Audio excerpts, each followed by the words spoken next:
బట్టి నీ యవ్వనమును బట్టి ఎవడును నిన్ను తృణీకరించకుండా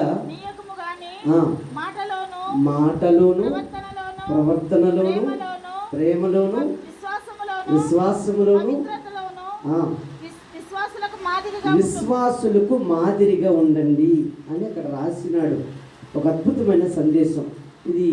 గంటల తరబడి చెప్పడానికి కాదు కాబట్టి 5 విషయాలు మా రోహిత్ గారికి, అమ్మ ఎవరు దివ్యకి నా నిండు వందనాలు చెప్తూ ఈ 5 విషయాలు కంఠస్థ పెట్టండి.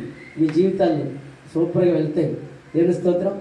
అలవాటు ఆరాధనగా మారకూడదు, అలవాటు మందిరంగా మారకూడదు. అనుభవంతో కూడిన ఆత్మీయ జీవితం ఉంటే శారీరక జీవితం ఆటోమేటిక్గా వెళ్ళిపోతుంది. నీ మాట బాగున్నప్పుడు ఏమండి, నీ మాట బాగుంటే ఎంత నోరు మంచిదైతే